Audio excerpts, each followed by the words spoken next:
ओम शांति। अव्यक्तवाणी 9 जून 1969।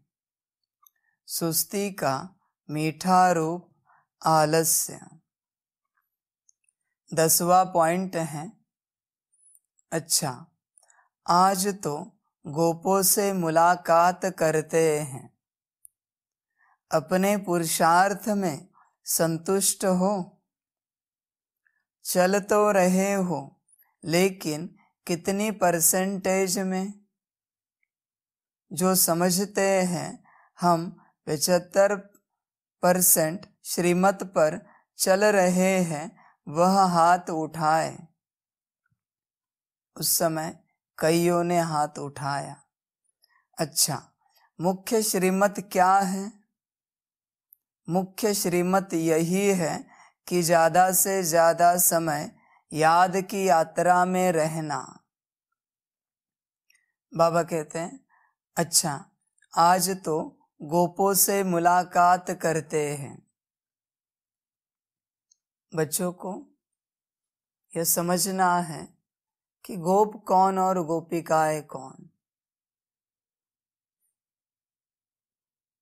जो बच्चे soul consciousness में हैं, उन्हें समझ में आएगा हर आत्मा गोप है और गोपिका है। जो बॉडी कॉन्शियसनेस में है, वो भाई बहन देखेंगे, कहेंगे कि गोपों से बाबा बात कर रहा है, माना ये भाइयों के लिए है। गोपिकाओं से बात कर रहा है, माना यह बहनों के लिए है। यह बॉडी कॉन्शियसनेस है। बाबा जो कुछ ज्ञान दे रहा है, आत्मा के लिए ही है। फिर वह कौन से शरीर में है? भाई के शरीर में है या माता के शरीर में है, इससे कोई मतलब नहीं है। आत्मा का ज्ञान है, आत्मा को दिया जा रहा है। समझ है बच्चों के लिए। भल बाबा कहते तुम ब्रह्मा कुमार ब्रह्मा कुमारिया हो, पर इस कॉन्शियसनेस में भी मत रहना कि कुमार कुमारी, क्योंकि वह भी एक बॉडी कॉन्शियसनेस है। बाबा ने क्या कहा है? आत्मा आत्मा, भाई भाई, इसमें रहना। तुम हर आत्मा को आत्मा की नजर से देखना, तो तुम्हारा व्यवहार एक समान होगा। वरना जब तक तुम्हें भाई बहन दिखेंगे, तब तक तुम्हारा व्यवहार ड्युअलिटी का होगा। दो स्वभाव वाला तुम्हारा व्यवहार होगा और तुम खुद उसमें फंस जाओगे, अटक जाओगे। अगर व्यवहार एक बनाना है, तो तुम जो एक हो उसमें आओ और सब जो एक है उनको देखो और एक को याद करो, तो व्यवहार एक बन जाएगा। विकार कहाँ से शुरू होते हैं? जब भाई बहन आ जाते हैं, स्त्री पुरुष आ जाते हैं, तो शुरू हो जाते हैं। अगर आत्मा आत्मा है तो विकार नहीं आएंगे, वाणी में भी नहीं आएंगे, दृष्टि वृत्ति विचार भी नहीं चलेंगे। तुम्हारे मन में अगर विचार चलते हैं, इसका मतलब तुम आत्मिक स्थिति में नहीं हो। समझ की बात है। बाबा कहते हैं समझ होती है।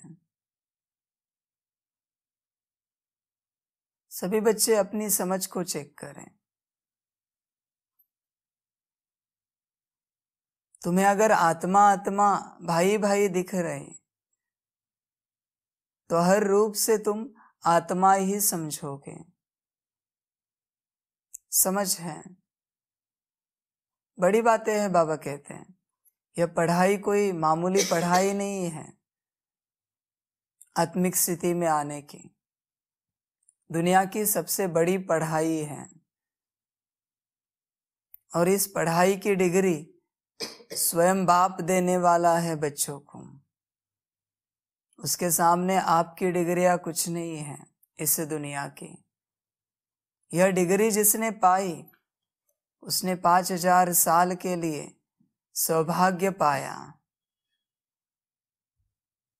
इसीलिए बाबा कहता है तुम इस पढ़ाई के पीछे लगो। बच्चों को बाहरी दुनिया का बहुत पड़ा है। कलयुग में क्या चल रहा है, बाहर में क्या चल रहा है, नौकरी धंधा, एजुकेशन, प्रोफेशन, करियर, इसके पीछे बच्चे बहुत पड़े हैं। क्या करेंगे इन सब का? एक जन्म के लिए मिलेगा सुख, उसकी भी कोई गारंटी नहीं कि उसमें सुख मिलेगा। समझ है बच्चों के लिए, जिससे 4900 साल का बल्कि पूरे 5000 साल का सुख मिलने वाला है, उसके पीछे लगो, उस पढ़ाई को करो, उस पढ़ाई को पढ़ो। समझ है बच्चों के लिए। बच्चे समझेंगे तो चलेंगे,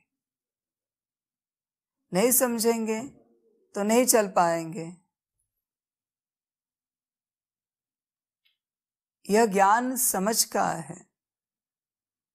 सबसे पहली समझ है कि तुम आत्मा हो।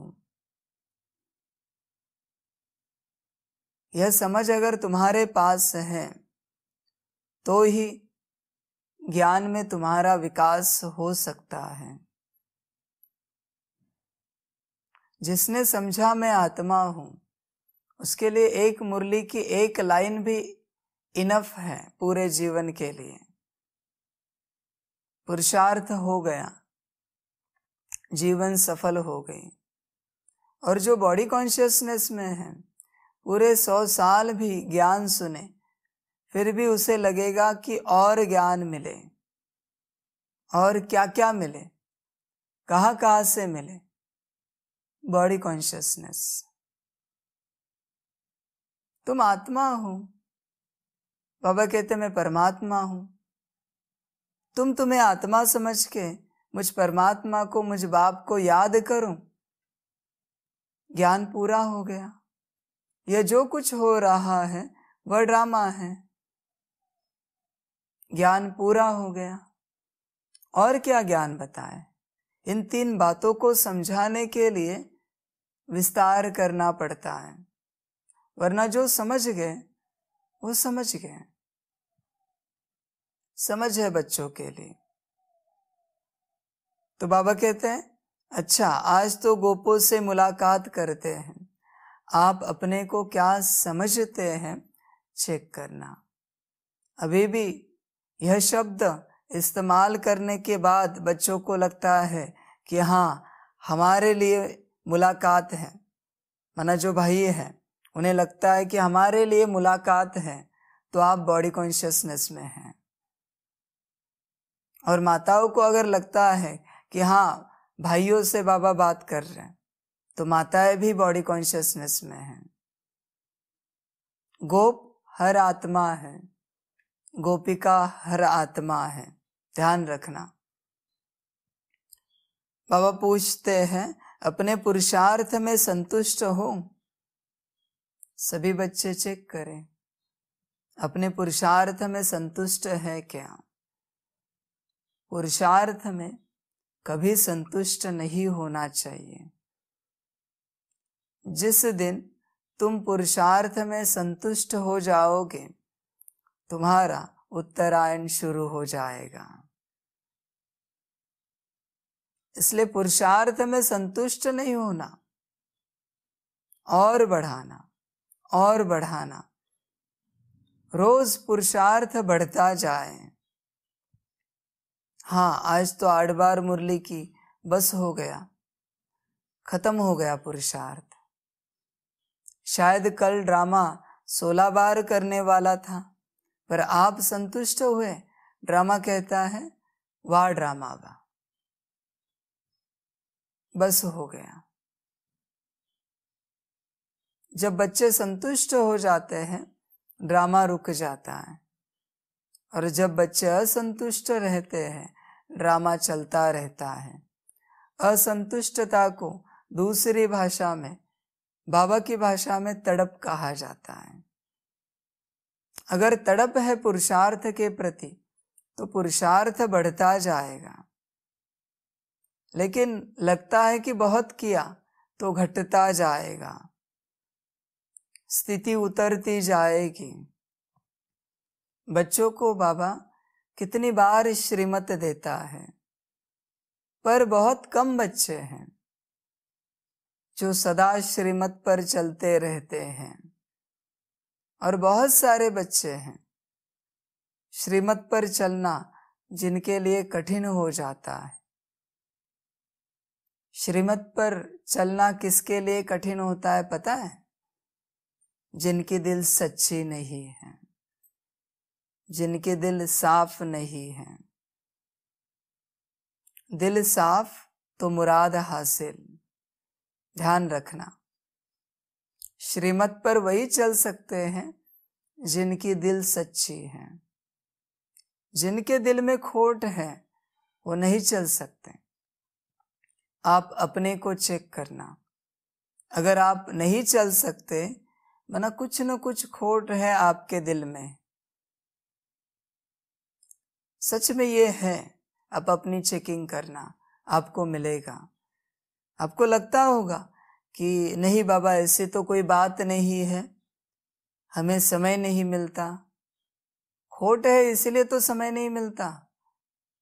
श्रीमत से बढ़कर इस दुनिया में कुछ नहीं है, और तुम्हें अगर कुछ लगता है तो खोट है तुम्हारे अंदर, सच्चाई सफाई नहीं है, इसलिए तुम श्रीमत पर नहीं चल पाते। श्रीमत को धारण करने के लिए भी सोने का बर्तन चाहिए, प्योर सोना, 24 कैरेट सोना। आपकी दुनिया का मेजरमेंट 24 कैरेट। बाबा कहते हैं 16 आने शुद्ध सोना चाहिए श्रीमत पर चलने के लिए। 15.5 भी नहीं चलेगा, 16 माना 16 ही चाहिए। पूरी सच्चाई और सफाई ही चाहिए। जिनके अंदर पूरी सच्चाई और सफाई है वही श्रीमत को धारण कर सकते हैं, वरना लाख पुरुषार्थ करो, लाख कोशिश करो, श्रीमत समझ में नहीं आएगी, बुद्धि में भी नहीं बैठेगी। तुम श्रीमत के बारे में सोच भी नहीं पाओगे कि बाबा ने यह श्रीमत दी है, क्योंकि सफाई नहीं है, सच्चाई नहीं है। बाबा कहते हैं जगदीश को देखो, सच्चाई सफाई थी ना, इसलिए इतना ऊंचाई पर पहुंचे। तुम अपनी सच्चाई और सफाई चेक करो। तुम्हारी जितनी सच्चाई और सफाई है उतना ही बाबा का तुम्हारे साथ रिश्ता है। फिर तुम कुछ भी करो, कितनी भी सेवा करो, कितना भी पुरुषार्थ करो, तुम्हारी जितनी सच्चाई और सफाई है उतना ही बाबा का तुम्हारे साथ रिश्ता है। तुम्हारी 1% है तो 1% रिश्ता है, किसी के 100% है तो 100% रिश्ता है। तुम अपनी सच्चाई सफाई चेक करना। बाबा कितना भी पुरुषार्थ दे, रोज 10 पुरुषार्थ की भी बातें दे, फिर भी सच्चाई सफाई वाले कहते रहेंगे वाह बाबा वाह, वाह ड्रामा वाह। जिनके अंदर सच्चाई सफाई नहीं है ना, वो कहेंगे बाबा क्या क्या करें, कौन सा पुरुषार्थ करें, कितनी बातें आपने बताई हैं। फिर बाबा कहता है हाँ ठीक है, इसमें से ये 1-2 बातें तुम करो। ये सब खोट का मामला है। पूछने वाला तुम्हें होता नहीं है ना तुमसे करना, सच्चाई सफाई नहीं है। बाबा जानता है तुम्हारे दिल को। तुम लाख सिद्ध करने की कोशिश करो, एक्सप्लेनेशन देने की कोशिश करो कि नहीं बाबा हमारी तो दिल में बहुत प्यार है आपके प्रति, विश्व कल्याण के प्रति, कार्य के प्रति। बाबा कहेगा मुझे दिखता है, मैं बाप हूं तुम्हारा, पूरी दुनिया का बाप हूं, मुझे पता है, तुम मुझे सिखाओ मत। मैं बोल रहा हूं ना कि नहीं है, मना नहीं है, चेक करो तुम, अभी मैं चेकिंग नहीं करके दूंगा। जो बच्चे कार्य में बाधा बनते हैं, दिल में बहुत कचरा है, खोट है। जो बच्चे स्व कल्याण में बाधा बनते हैं, उन्हीं के, जिन बच्चों को बाबा की श्रीमत नहीं समझ में आती, कचरा बहुत है अंदर, बहुत मलिनता है, क्योंकि उन्हें बाप समझ में नहीं आता। उन्हें अपने हिसाब से ही चलना है, मनमत से ही चलना है, ऐसे बच्चे हैं। इसलिए ध्यान में रखना, जहां सच्चाई और सफाई है वही बाप है। बाबा कहते मुझे बाहरी सफाई कभी नहीं लगती, जरूरत भी नहीं है, मैं परे हूं इन सभी बातों से। तुम कहाँ भी बिठाओ, मैं ज्ञान दे सकता हूं, योग करा सकता हूं, कहाँ भी बिठाओ, सेंटर में बिठाओ, मधुबन में बिठाओ, घर में बिठाओ, शमशान में बिठाओ, कहाँ भी बिठाओ, कचरे में भी बिठाओ, मैं मेरा पार्ट बजाता रहूंगा। मुझे बस अंदरूनी सच्चाई और सफाई चाहिए, अंदरूनी अंदरूनी सच्चाई और सफाई है तो मैं वहां हूं, उस दिल में मैं हूं। जो दिल सच्ची होती है उस दिल में मैं रहता हूं, मुझे बुलाने की जरूरत नहीं है, मैं वही रहता हूं, मैं उन्हीं के साथ रहता हूं। जिनके दिल में सफाई नहीं होती, सच्चाई नहीं होती, बाहरी रूप से कितना भी ज्ञान योग धारणा सेवा करें, मैं वहां नहीं होता, क्योंकि दिल ही साफ नहीं है। मैं क्या करूं? जिसका दिल साफ है, सच्चा है, वो मेरा घर है, बाकी मेरा घर नहीं है, बाकी सब माया के घर हैं। समझ की बात है बच्चों के लिए। तो बाबा पूछ रहे, अपने पुरुषार्थ में संतुष्ट हो? संतुष्ट कभी नहीं होना, पुरुषार्थ में संतुष्ट हुए कि पुरुषार्थ समाप्त। बाबा कितना भी पुरुषार्थ दे, रोज के रोज करना है। बाबा नहीं सुनना चाहता, बाबा नहीं जानना चाहता आपके पास समय है नहीं है, आप क्या करते हो क्या नहीं करते हो। बाबा कहते मुझे कुछ लेना देना नहीं इन बातों से। तुम्हें अगर मुझ पर विश्वास होगा, तुम्हारे दिल की सच्चाई होगी, तो तुम करोगे मेरी श्रीमत समझ के। बाकी मैं कुछ नहीं जानना चाहता। तुम बीमार हो, तुम्हारा मूड ठीक नहीं है, तुम्हारे पास समय नहीं है, सेवा बहुत है, मुझे कुछ भी पता नहीं। मेरे बच्चे वही जो मेरी बात माने, बाकी सब माया के बच्चे। समझ की बात है, जो मेरी बात नहीं सुन सकते वो मेरे बच्चे नहीं है। मैं कितना भी पुरुषार्थ दूं, उन्हें पता होगा कि किसने पुरुषार्थ दिया है, किसने श्रीमत दी है, किसने आज्ञा दी है। खान पान नींद सब बाजू में ही रख देंगे, पहले श्रीमत पूरी करेंगे। अगर पता है किसने दी है तो। बाबा कहता है बाप के कार्य में सहयोगी बनो, विघ्न वाले मत बनो। आदि से लेकर बच्चे विघ्न वाले बनते आए, बहुत बच्चे। मुझे करना है, मुझसे होना है, मैं करूंगा, आदि से लेकर मेरा नाम, मुझे लोग पूछेंगे,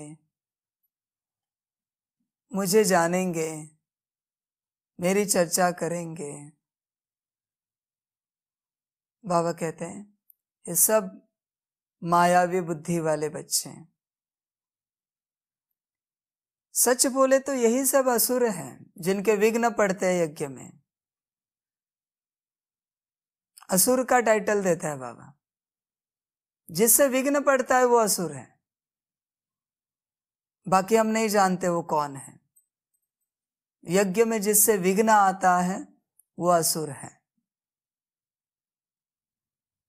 जो यज्ञ कुशलता से पूरा कर रहे हैं वो सुर है। समझ की बात है बच्चों के लिए। बच्चे अपने को चेक करें, आप कौन हो। आप अगर आत्मिक स्थिति में रहकर बाप को याद करने की यज्ञ में मदद नहीं कर सकते तो आप असुर हो। बाबा की पहली श्रीमत है, तुम अपने को आत्मा समझ के बाप को याद करो,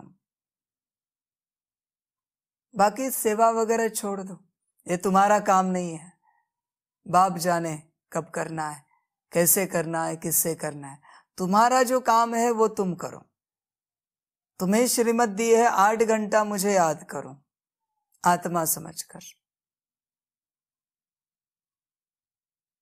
बाकी तुम बातों में मत जाओ, विघ्न मत डालो। समझ है बच्चों के लिए, इसलिए चेक करना। बच्चों से विघ्न कब पड़ते पता है? जब बच्चे पुरुषार्थ नहीं करते या फिर अपने पुरुषार्थ से संतुष्ट हो जाते हैं, तब बच्चों से विघ्न पड़ना शुरू हो जाते हैं। जो बच्चे अपने पुरुषार्थ में लगे हैं उनसे कभी विघ्न नहीं पड़ेंगे, क्योंकि उन्हें पता है ये हमारा काम नहीं है, हमारा काम है पुरुषार्थ करना। बाप जाने, बाप का काम जाने, बाप की सेवा जाने। समझ की बात है। जो बच्चे पुरुषार्थ में लगे हैं ना, वो सेवा से अलग रहेंगे, सेवा के पीछे नहीं भागेंगे। जिन्होंने पुरुषार्थ छोड़ा है ना, वो सेवा के पीछे भागेंगे, क्योंकि उन्हें पुरुषार्थ नहीं करना है, सेवा करनी है। उन्हें कुछ काम चाहिए, उन्हें कुछ एक्टिविटी चाहिए, किसी न किसी में बिजी रहना है। ये सब बच्चे जो है ना, इनके दिमाग में वायरस गया है सेवा का, इसके बिना वो रह नहीं पाते हैं। इनके लिए कोई वैक्सीन नहीं है इस दुनिया में, कोई वैक्सीन नहीं है। सेवा का वायरस सबसे खतरनाक वायरस होता है, ध्यान में रखना, सबसे खतरनाक। जिसके दिमाग में गया उसकी मृत्यु उसी अवस्था में होगी, क्योंकि वायरस है, वैक्सीन नहीं है उसकी। ऐसे ही जाएंगे वो, शरीर छोड़ेंगे। सेवा का वायरस जिनके दिमाग में गया है ना, वो कितना भी पुरुषार्थ करें, वायरस बाहर नहीं निकल सकता, क्योंकि चला गया। करना है तो कम से कम 3 से 4 महीने लगातार 8 घंटे का पुरुषार्थ करना पड़ेगा, तब निकल सकता है। निकलने के थोड़े चांसेस हैं, वरना नहीं निकलेगा, वो कभी नहीं निकलेगा। वो शरीर छोड़ेंगे पर नहीं निकलेगा। इसलिए जिसमें वायरस है उसके पीछे तुम लगो नहीं।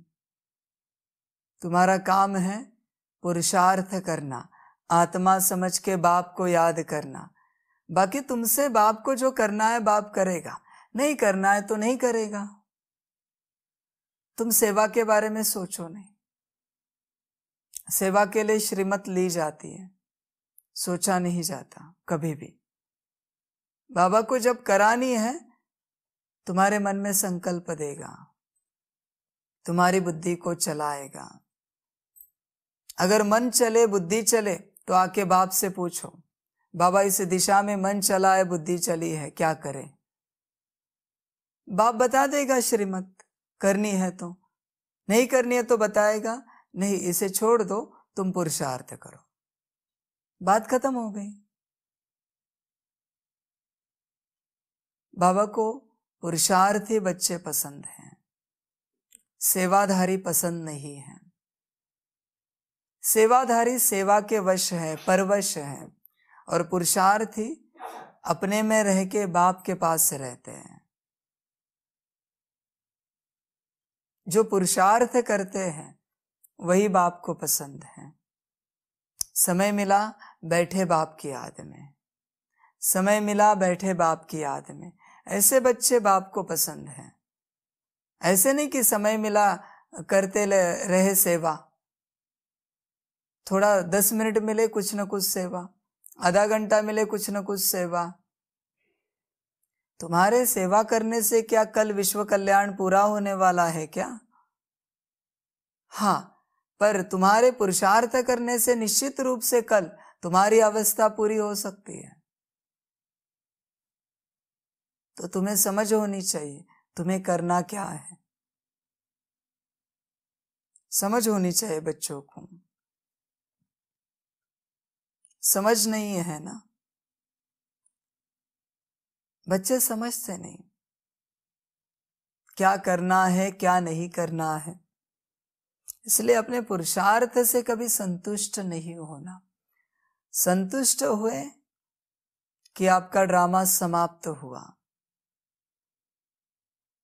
पुरुषार्थ के लिए लगना चाहिए, कितना करे, कितना करे, क्या क्या करे, बस इसी में बुद्धि लगी रहे कि कितना पुरुषार्थ करे, क्या क्या करे, बाप को याद करे, ड्रिल करे, मुरली पढ़े, सकाश दे, क्या क्या करे, गुण शक्तियों को क्लीन चार्ज करे, क्या क्या करे, इसी में बुद्धि लगी रहनी चाहिए। इन्हीं बच्चों को बाबा कहेगा कि यह संगम युगी बच्चे हैं, बाकी सभी कलयुगी बच्चे हैं। बिना सेवा के अगर आप स्थिर बैठ सकते हो तो आप संगम युगी हो। ऐसे नहीं हाँ कि आप कुछ मोबाइल में लैपटॉप में टाइम पास करते बैठते हो। बाप की याद में, पुरुषार्थ में स्थिर बैठ सकते हो तो संगम युगी हो। अगर नहीं बैठ सकते तो तुम मायावी कलयुगी हो। ध्यान में रखना, अपने को चेक करना, तुम कौन हो। तुम तुम्हारी अवस्था को चेक करना। तुम्हें कुछ न कुछ चाहिए तो तुम कलयुगी हो। तुम्हें कुछ नहीं चाहिए, बस मैं और मेरा बाबा, तो तुम संगम युगी हो। समझ की बात है। इसलिए अपने पुरुषार्थ में संतुष्ट नहीं होना, कभी भी पुरुषार्थ करते रहना। कितना है करने के लिए, बाप ने कितना दिया है, कितना कर सकते हो, अभी तक तुमने कितना किया है यह भी चेक करना, उससे तुमने क्या पाया है यह भी चेक करना। तुम पुरुषार्थ से संतुष्ट नहीं होना। बाबा तो यही चाहेगा कि मेरे पास सिर्फ पुरुषार्थ करने वाले बच्चे आए, मेरे साथ रहे, बाकी ना रहे। बाकियों का यहाँ कोई काम नहीं है। आगे चल के ऐसे ही होगा मधुबन में। बाबा कहते हैं पुरुषार्थ करने वाले बच्चे ही रहेंगे। जिनको कुछ एक्टिविटी चाहिए ना, बाबा कहेगा घर जाओ, बैग उठाओ और अपने घर चले जाओ। तुम्हें कोई एक्टिविटी चाहिए तो अपने घर में जाके करो। मुझे विश्व का कल्याण करना है, मुझे योगी बच्चे चाहिए, अखंड योग में रहने वाले, मैं उनको थाली भी उनके सामने लाकर दूंगा, बस वो अखंड योग में बैठे रहे अपने आसन पर, उठे भी नहीं वहां से। विश्व के कल्याण की बात है, समझ की बात है बच्चों के लिए। अपने को चेक करना, तुम क्या हो, पुरुषार्थी हो या सेवाधारी हो। पुरुषार्थी हो तो तुम मधुबन में रह पाओगे, सेवाधारी हो तो तुम्हें दुनिया में वापस लौटना पड़ेगा। मधुबन में तुम्हारा स्थान नहीं है, समझ की बात है। बाबा कहते कैलाश में कोई सेवा नहीं होती, वहां पुरुषार्थ चलता है, समझ की बात है। हिमालय में इतने योगी बैठे, क्या कोई सेवा कर रहे हैं क्या? वह बस तपस्या कर रहे हैं। कैलाश बना ही है तपस्या के लिए, मधुबन बना ही है तपस्या के लिए, सेवा के लिए नहीं है। सेवा के लिए दुनिया है। मधुबन में तपस्या करके सेवा के लिए दुनिया में जाना है, इसलिए तपस्या का संस्कार बनाओ, पुरुषार्थ का संस्कार बनाओ। कम से कम 8 घंटा आपको योग करना आना चाहिए, कम से कम 8 घंटा, तो तुम्हारा स्थान मधुबन में है, वरना नहीं। बाबा कहते हैं तुम मेरे लायक नहीं हो अगर तुम 8 घंटा पुरुषार्थ नहीं कर सकते। 8 घंटा अगर तुम मुझे याद नहीं कर सकते तो तुम मेरे लायक नहीं हो, समझ है।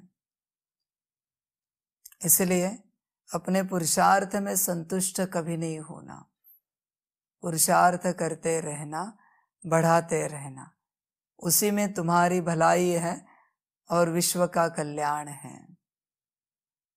इस बात को ध्यान में रखना। अच्छा, ओम शांति।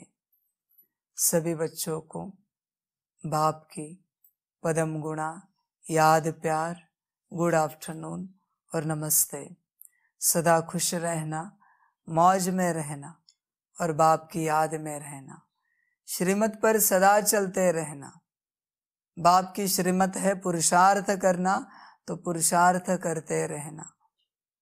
बाकी सारी बातों को तुम भूल जाना, तुम्हारा काम है पुरुषार्थ करना। बाप जब भी मुरली चलाए तब बैठना, जब मुरली नहीं है पुरुषार्थ करना। तुम्हें तो सेवा दी गई है पुरुषार्थ करने की, खुद की सेवा करो। और इस बात को बुद्धि में पक्का करना, विश्व कल्याण सिर्फ बाप का काम है, उसमें तुम एक अंशात्मक रूप से एक साथी हो, सहयोगी हो। तुम कितना भी अपने को कहो कि तुम विश्व कल्याणकारी हो, फिर भी विश्व कल्याणकारी सिर्फ एक बाप है, तुम बस एक साथी हो। अपने को विश्व कल्याणकारी कभी नहीं समझना, अपना बस स्व कल्याण करते रहना, बाप की याद में रहना। विश्व कल्याण करना जिसका काम है उसे करने देना। तुमने अगर विश्व कल्याण किया ना तो तुम्हें अहंकार आ जाएगा कि हमने कर दिखाया। बाबा कहते हैं ऐसे में विश्व कल्याण होने नहीं दूंगा, कभी नहीं होने दूंगा, क्योंकि मनुष्य को, आत्मा को हमेशा अहंकार आता है। आत्मा रूप में नहीं आता, लेकिन मनुष्य रूप में जरूर आता है कि हमने विश्व कल्याण कर दिखाया। तुम तुम्हारा कल्याण नहीं कर सकते, तुम विश्व कल्याण क्या करोगे? इसलिए मैं तुमसे कभी होने नहीं दूंगा। तुम करना चाहो तो मैं ही करूंगा, फिर मुझे जिससे करना है उसी से मैं करवाऊंगा। समझ की बात है। और किससे करवाऊंगा? जिसने स्व कल्याण किया है, जो श्रीमत पर चलता है, उसी से करवाऊंगा। जो निरअहंकारी है, निर्विकारी है और निराकारी अवस्था में सदा बैठा है, उसी से करवाऊंगा। समझ की बात है। इसलिए तुम तुम्हारे पुरुषार्थ को चलाते रहना, तुम्हें जो श्रीमत मिली है।